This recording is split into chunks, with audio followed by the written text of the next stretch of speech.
They sent me to find out what the human ship was hiding, and I found it, and I have spent every year since wishing I had failed. Not because the secret was dangerous, though it was the most dangerous thing in the galaxy, but because once you know why the humans buried it, you cannot unknow it, and you have to carry, for the rest of your life, the same weight they chose to carry, the weight of a miracle that should not exist and a reason it must not. My name is Halen Surreth-Vol. I was, at the time, an investigator for the Combine's Bureau of Returned Vessels, an unglamorous office with a very specific function. When a ship goes out into deep space and is lost, and then, against all odds, comes back, someone has to determine what happened to it, where it went, what it found. Whether it brought back anything the Combine needed to know about, or quarantine, or claim. Most returned vessels are simple cases. A navigation failure, a long drift, a lucky recovery, a crew with a harrowing story and nothing more. I had processed perhaps 200 returns in my career, and not one of them had been anything but a story of survival and bad luck. And then the human ship *Far Harbor* came back, 11 years after it vanished into the deep, and I was assigned to find out what it had been doing out there.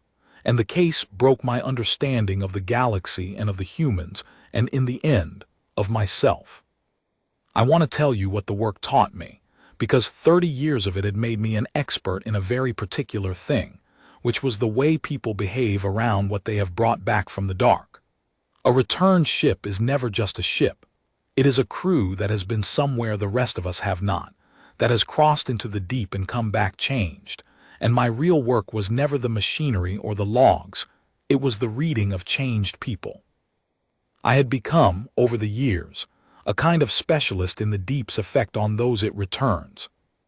I had seen crews come back hollowed out by what they had endured, crews come back fused into something closer than family by shared survival, crews come back haunted, crews come back lying.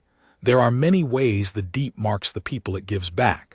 And I had learned to read all of them, the way a physician learns to read the marks of many diseases. And the reason the *Far Harbor unsettled me from the very start, before I had a single fact, was that the human silence around it did not match any of the patterns I knew. It was not the silence of a traumatized crew, or a guilty one, or a crew hiding contraband. It was a silence with intention behind it. *managed silence, a silence that someone had decided on, for a reason, and was maintaining at great cost. And a managed silence around a returned ship was something I had never encountered in 200 cases, and the novelty of it told me, long before Esther Calloway told me anything, that whatever the *Far Harbor* had brought back was not like anything in my experience. Because the behavior around it was not like anything in my experience, and behavior, in my profession, is the only evidence that never lies. Let me tell you about the return, because the return was wrong from the first hour, and the wrongness was the first thread. The Far Harbor * had been a human deep survey vessel, a science ship, not a warship, sent out 11 years before on a long-range survey into a region of deep space the galaxy had never charted, the kind of mission that pushes past the edge of the known and sometimes does not come back. It had not come back. After 3 years it was declared lost, mourned, and forgotten, the way lost deep survey ships are forgotten, because the deep takes ships and that is simply the cost of looking past the edge. The humans had grieved it and moved on. And then, 11 years after it vanished, 8 years after it was given up for dead, the *Far Harbor* came back, emerging from the deep at the edge of human space, broadcasting a recovery signal, asking to come home. And the humans did a strange thing, the thing that brought my bureau into it, the thing that made the whole galaxy lean in. They did not celebrate. A lost ship returning after 11 years should have been a joy, a miracle, a story of survival to be shouted across human space. Instead, the human authorities met the *Far Harbor quietly, with no fanfare, and they did not release the crew, and they did not release the ship's logs, and they impounded the vessel under a security classification so high that even their own people could not see it, and they said nothing, about where it had been or what it had found. A miracle return, and the humans buried it in silence. And silence in the galaxy is the loudest possible signal. The moment the humans went quiet about the far harbor, every power in the region understood that the ship had brought back something the humans did not want known, and the quiet competition to find out what began immediately. And the Combine, my government, assigned me to it, because returned vessels were my specialty, and because the Combine wanted very badly to know what a human science ship had found in the deep that was worth burying in silence. I was not the only one looking. I want you to understand the atmosphere of those months, because it tells you something about the galaxy that the humans understood and acted on, and that I did not understand until much later. The instant the humans classified the asterisk Far Harbor, the region became a quiet hunting ground. I counted eventually at least 6 powers running operations to find out what the ship had brought back my Combine, and the others, all of them circling human space with the same hunger, all of them having made the same calculation, which was, the humans have found something that confers advantage, and advantage is zero-sum, and so whatever they have, we must have, or we must at least deny it to our rivals. There were agents and offers and pressures, and in at least one case I learned of, an attempt to simply seize a human official and extract the secret by force, which failed, but which tells you how high the stakes were judged to be. The galaxy had smelled power, and the galaxy's entire way of being is organized around the pursuit of power, and so the galaxy converged on human space like current toward a drain, and every one of those circling powers was certain of the same thing I was certain of, which was that at the bottom of the human silence lay a weapon or an engine or a source, some takeable, usable, rulable thing, because that is the only kind of secret the galaxy's imagination is equipped to conceive. It did not occur to any of us, it could not have occurred to us, that the humans might be hiding something precisely because it was asterisk too desirable, that the silence might be protective rather than acquisitive, that a power might bury a discovery not to hoard it but to keep it from existing. We did not have that category. We were all of us hunting a weapon because we were all of us the kind of people who, finding such a thing, would have used it, and you cannot imagine a motive you have never had.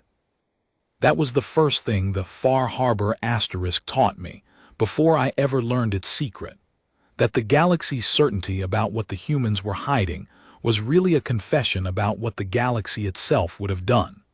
6 powers were sure the humans were hoarding a weapon, because 6 powers knew that they themselves would have hoarded a weapon. The human silence was a mirror, and the whole region was staring into it and seeing only its own reflection, and calling the reflection asterisk the humans.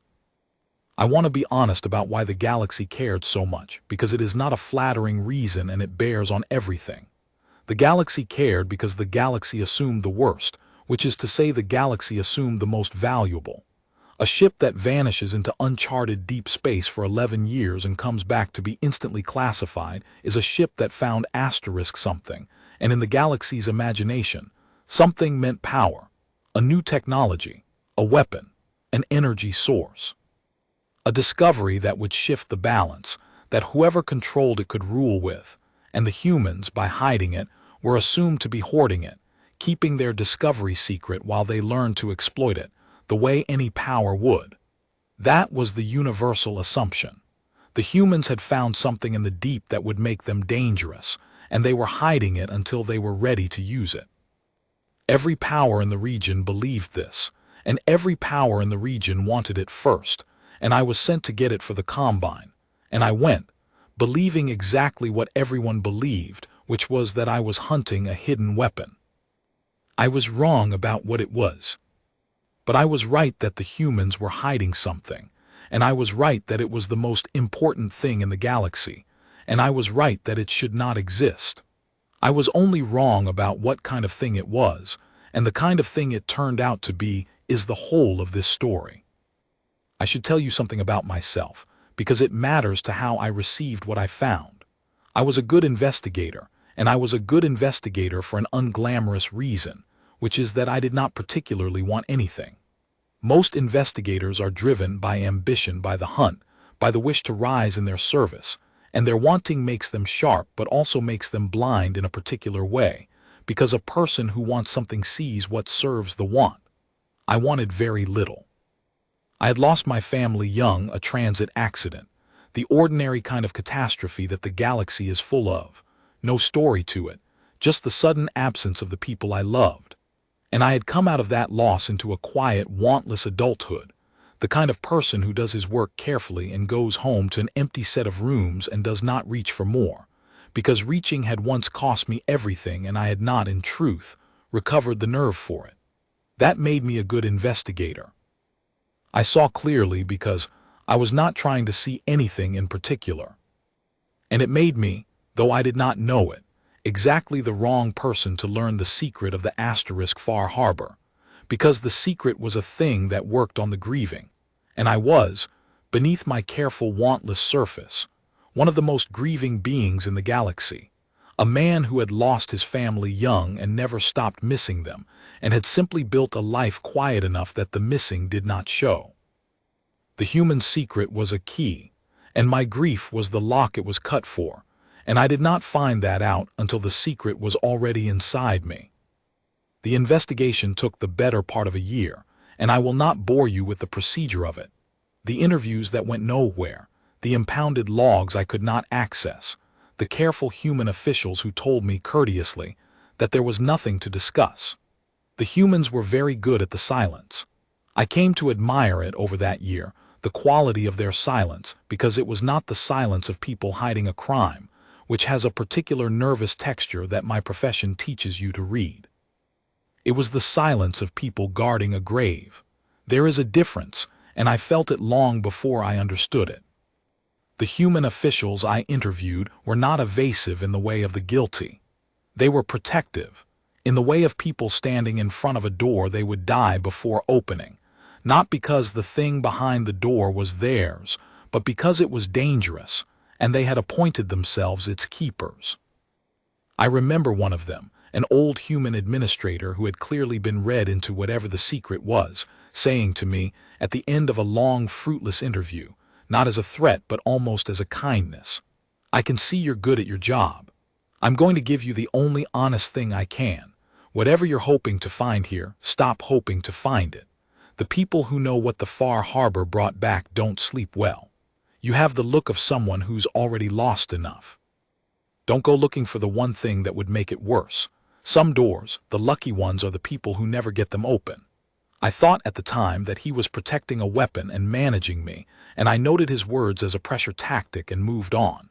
I understand now that he was, in the most literal way, trying to save me, trying to keep one more grieving being from learning the thing that turns grieving beings dangerous. He failed. I was good at my job. I found the seam anyway. I have thought about that administrator many times since, and about how the truest warning I ever received sounded exactly like an obstacle, and how that is the nature of the deepest truths, that they arrive disguised as the thing standing in your way. But silence has seams always, and my profession is the finding of seams, and I found mine in the crew. Because the humans had not been able to keep the crew perfectly silent, 11 years is a long time, and a crew that has been through something does not seal up cleanly. There are always cracks, and I found a crew member of the Far Harbor, a woman who had left the human service after the return, who was carrying the thing the humans were hiding the way you carry a wound that will not close, and who, when I finally found her and sat with her and did not push, told me. Not because I broke her, but because she could not hold it alone anymore, what the Far Harbor had found in the deep. It took me months to find her, and I want to tell you how, because the how is part of what she was. The human authorities had resettled the crew, quietly, separately, scattered, given new lives and new privacy, which I read at the time as concealment and understand now as care. The humans tending their own wounded, getting them away from the pressure of the circling galaxy. Most of the crew had taken the new lives and disappeared into them and held the silence. But one had not held it, not by speaking but by breaking. Esther Calloway had left the service, left the resettlement, drifted, the way a person drifts when they are carrying something that will not let them settle, and a person who is drifting leaves a different kind of trace than a person who is hiding, and I followed the drift. I found her on a marginal world, far from human space, living the small, anonymous life of someone trying to be no one. And the thing I noticed first, before I knew anything, before she said a word, was that she had the look I have only otherwise seen on people who have witnessed an atrocity. Not the look of someone who has been hurt, but the look of someone who has seen something, who carries a knowledge that has changed the shape of their face. I had come expecting to pressure a reluctant witness. I found instead a woman who had been waiting, without knowing it, for someone to come who already understood that there was something to tell, so that she would not have to be the one to decide to break the silence, so that the breaking could feel like being found rather than like betrayal. Her name was Esther Calloway, and she had been the ship's xenobiologist, and she was, when I found her, a woman who had clearly not slept properly in years, and the first thing she said to me before I had asked anything, when she understood who I was and why I had come, was this: "You think we brought back a weapon. Everyone thinks we brought back a weapon. I almost wish we had. A weapon would have been so much easier than what we actually found." And she looked at me with eyes that had seen something I had not yet imagined, and she said, "We found a way to bring back the dead. Real, complete, perfect, not a copy, not a recording, the actual person, returned whole. We found it 11 years out in the deep, in the ruins of a people who had perfected it, and we brought it home. And then we buried it and classified it, and have spent every day since praying no one ever digs it up, because it works, it really works, and that is exactly the problem. And if you'll sit with me a while, I'll tell you why a miracle was the worst thing we ever found, and why we will die before we let the galaxy have it." I sat with her, and she told me. And I am going to tell you, because she was right that it cannot be held alone, and because the galaxy still does not know, and because someone, somewhere, should understand what the humans chose and why, and what it cost them to choose it. She told me the whole of it over many hours, in the flat, exhausted voice of someone who has told the story to herself 1,000 times in the dark, and is relieved, finally, to tell it to someone else, even an investigator sent to take it from her. I will give it to you the way she gave it to me, because the shape of the telling matters. The Far Harbor had gone deep, far deeper than its mission required, Esther said, because that is what humans do. They look past the edge and then they look past the next edge, and the ship's captain had been a person who could not stop looking. And 11 years out, in a region no one had ever charted, they had found a dead world, and on it the ruins of a civilization, not a primitive one. An old, advanced, sophisticated people, long gone, who had reached heights the galaxy had never reached, and who had left their ruins behind. And the humans, being human, had stopped to learn the names of the dead, the way humans always stop. And in the ruins they had found the thing. The dead civilization, Esther called them the Vethun, the name the humans had given them from their own records. The Vethun had perfected before they died, the thing every people who has ever loved and lost has dreamed of and despaired of, a true restoration of the dead, not a clone. Not a digital copy, a recording, an imitation that remembers being the person. The actual person, Esther said, the genuine continuous self, brought back whole, with their memories and their love and their particular way of laughing, the real them, returned across the boundary that every people in the galaxy had always believed was the one boundary that could not be crossed. The Vethun had crossed it. They had built the technology to bring back the dead, really and truly, and the Far Harbor asterisk had found it, intact in the ruins, and had understood what it was. And had this is the part Esther's voice changed on, they had asterisk tested asterisk it, out there in the deep, because they had lost a crew member by then, 11 years is a long time, and the deep is dangerous, and they had buried one of their own out there. And when they realized what they had found, they used it on their dead friend. To see if it was real. It was real. Esther's friend came back, whole, herself. The real her, not a copy. Esther was certain of this, had spent years being certain of it and being unable to take comfort from the certainty, because the certainty was the horror. The dead came back, real and complete, and the crew of the *Far Harbor stood in the ruins of the Vethun and held their resurrected friend and wept. And for one day, Esther said, it was the greatest moment in the history of their species, the day humans conquered death, the day they found the one thing worth finding in all the deep. And then they learned how it worked, and that is the rest of the story and the reason for the silence. The Vethun technology did not create life. That was the thing. It could not make a self out of nothing. No technology can. To bring back oneself complete and real, it required another. It required a living mind, a conscious living person to be consumed, unmade, their patterns stripped and burned to provide the substance and the structure that the returning dead were rebuilt from.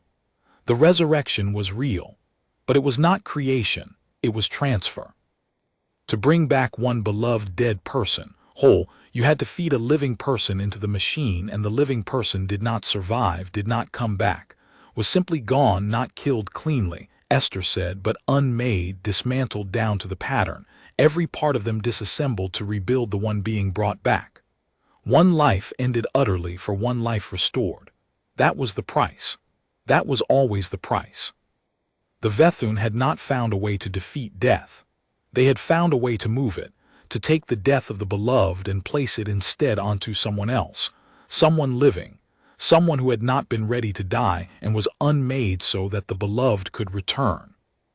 And the crew of the Far Harbor understood, then, with their resurrected friend standing alive before them, what they had done, that their friend was alive because the machine had consumed something to rebuild her.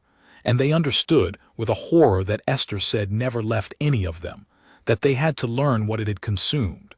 And they learned. The Vethun ruins held the records. The machine, finding itself activated by the humans with no offering provided, had drawn its substance from the only available source. It had partially consumed the ship's own stores, its biological reserves, enough living material to manage one restoration, which was why it had worked only once, and why Esther's friend had come back not quite whole in some way Esther would not describe. But to do it again, properly, fully, to bring back any of the others they had lost, to bring the technology home and offer it to a grieving galaxy, would require feeding living people into it. One whole living person unmade for each dead one restored. That was the technology. That was the miracle. A machine that could give any grieving person their beloved back, perfectly, really, at the cost of an innocent living person, consumed to pay for it. And the crew of the Far Harbor understood, standing in those ruins, what they were holding. They were holding the most desirable technology in the history of the galaxy. Every person who has ever lost someone, which is every person, every people in all the galaxy, would want it. The demand would be infinite, because grief is infinite, because there is no one who would not be tempted in the rawest hour of loss to bring back the one they could not live without. And the price would be paid, Esther said, the moment the technology existed in the galaxy's hands, because a technology that grants the deepest wish of every grieving being, at the cost of a living stranger, would not stay unused. It would be regulated at first, perhaps, restricted to the worthy, the wealthy, the powerful. And then the restrictions would erode, the way restrictions on power always erode, and there would be markets, and there would be the disappeared, the consumed, the living fed into the machines to bring back the beloved dead of those who could pay. And the galaxy would acquire, beneath its civilization, a vast quiet industry of human sacrifice, the unmaking of the powerless to resurrect the beloved of the powerful, forever, because the demand would never end, because grief never ends. Because someone is always dying, and someone is always willing to pay any price to undo it, even a price paid in someone else's living body. That, Esther said, was what the Far Harbor brought back from the deep, not a weapon. A miracle with an atrocity inside it, inseparable, the one impossible from the other. A way to defeat death that was really only a way to make death someone else's, dressed as mercy, demanding to be used. And the crew of that ship, 11 years out, having just held their resurrected friend, having tasted the most desirable thing in the galaxy, had to decide what to do with it. And they made the decision that I came to understand was the most human thing I have ever heard of, and the reason I have never been able to think about humanity the same way since. They decided to bury it, to carry it home in silence, classify it beyond reach, and spend the rest of their lives making sure the galaxy never learned that the dead could be brought back. Because they understood that the knowledge alone was the danger, that the moment the galaxy knew it was possible, the pressure to do it would become unstoppable, that you cannot offer a grieving galaxy the return of its dead and expect it to refuse the price, that the only way to prevent the atrocity was to prevent the knowledge, to make sure no one ever knew that the boundary could be crossed at all. They had found the thing every people dreams of, and they chose to make sure no one would ever have it, and to bear the weight of that choice, the weight of knowing they could bring back the dead and refusing to, the weight of every person they themselves had lost and would now never restore, alone, in silence forever, so that the galaxy would never have to choose between its grief and its conscience, because they did not trust the galaxy, or themselves, or anyone, to choose conscience over the return of the beloved dead. I want to tell you what Esther told me about the resurrected friend, because it is the detail that decided everything, for the crew and in the end for me. Her name had been Ren Adisa, the friend, the one they brought back, and she had come back whole and she had not wanted to be back. That was the thing Esther could barely say. When Ren Adisa understood what she was, what had been consumed to return her, even though that first time it had been the ship's stores and not a living person, even though no one had died for her return, when she understood the nature of the technology that had brought her back, what it would cost to do it again, what it would mean if it came home, Ren Adisa had been the first and fiercest voice for burying it. She had stood there alive again, a walking miracle, the proof that death could be undone, and she had said, "I came back and I'm grateful and I would give anything not to be the reason this gets out. I'm not worth what the next one costs. Nobody is. There is no one whose return is worth feeding a living person into that thing, and the moment we pretend otherwise, even for the best person who ever lived, even for a child, we've started down a road that ends with markets in the disappeared. Bury it. Bury me if you have to, but bury it." And the crew had listened to the one person in the galaxy who had actually been brought back from the dead, and she had told them the miracle was not worth its price, and they had believed her, because who could know better than she did? That was what broke the case open inside me, sitting with Esther.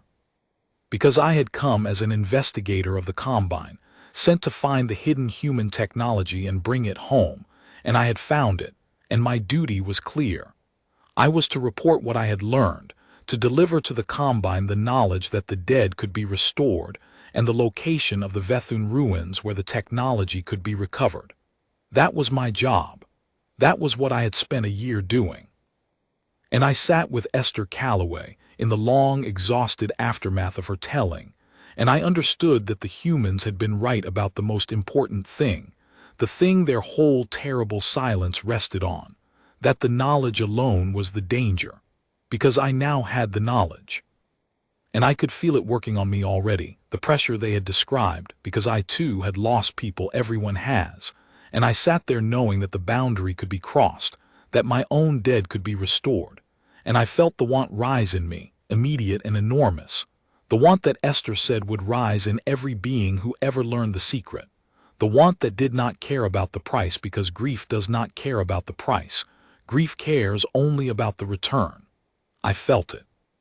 Sitting there, an honest investigator who had never in his life wanted to harm anyone, I felt myself, within minutes of learning the secret, beginning to do the arithmetic, whose life?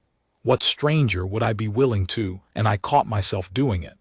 And I understood the humans completely, in that instant, because I had become, in minutes, exactly the danger they had spent 11 years, and their whole silence trying to prevent. The humans were not hiding a weapon. They were hiding a temptation.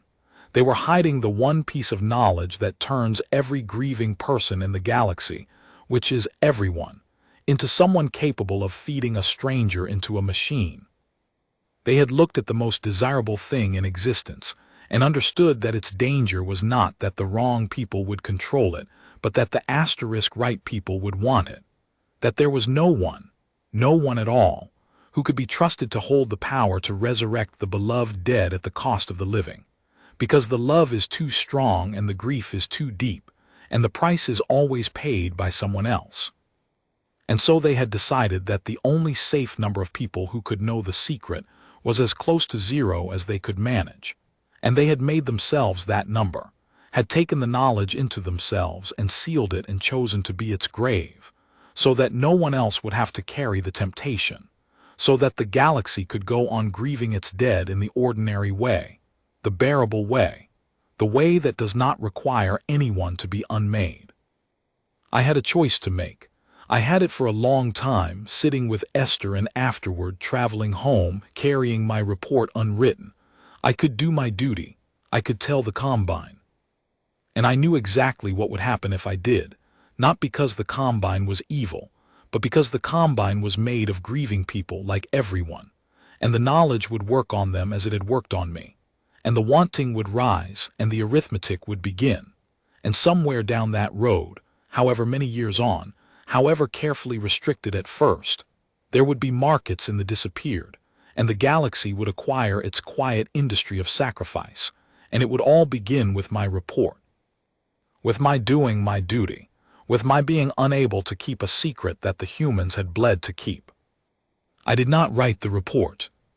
I want to tell you that plainly, because it was the only truly important thing I have ever done, and it was a thing of omission, a thing no one ever saw or praised, the not writing of a report. I told the Combine that the Far Harbor had found nothing of value, a dead world, some ruins, a long survival, no technology, no weapon, nothing worth the silence, that the human classification had been excessive caution over what amounted to a tragedy and a salvage. I lied.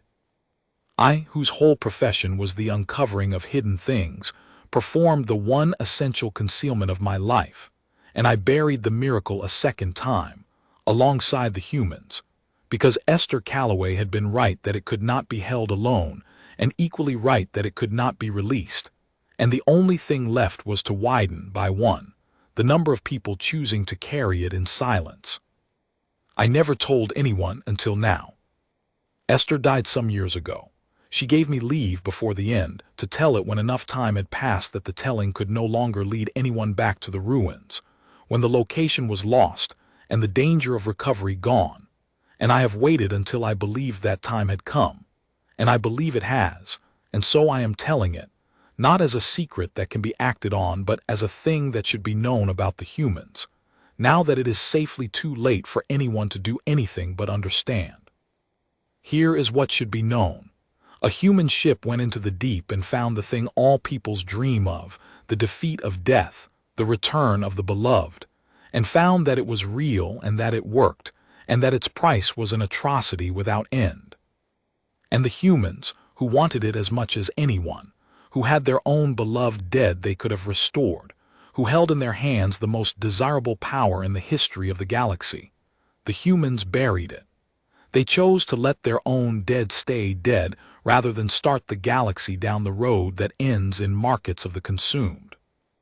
They carried the weight of that choice in silence, each of them, for the rest of their lives, the weight of knowing they could have brought back everyone they ever lost, and chose not to, so that no stranger would ever be unmade to pay for it.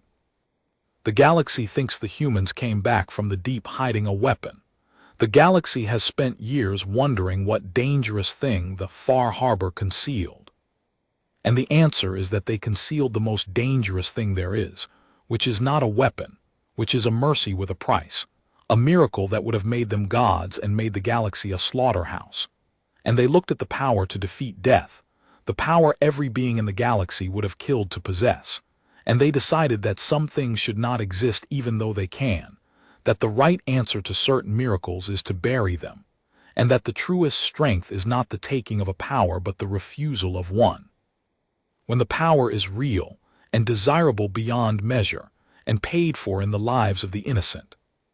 They brought back the dead once, and then they buried the dead again, and the means of raising them, and the knowledge that it could be done, and themselves became the keepers of that grave, so that the rest of us could go on losing the people we love in the old, bearable, terrible way, the way that asks no stranger to be unmade, the way that lets grief stay grief instead of becoming a market. I helped them bury it. It is the only thing I have ever done that I am certain was right. And I have spent the rest of my life grateful, in a way I cannot fully explain, that there exists in the galaxy a people who offered the return of their own beloved dead at the cost of strangers, said no, and meant it, and kept it in silence forever, so that the rest of us would never have to be asked the question they could not bear to let us be asked. The dead should stay dead. I did not believe that before. The humans taught it to me by being the people who could have proven it false, and chose, at the cost of their own grief, to let it stay true.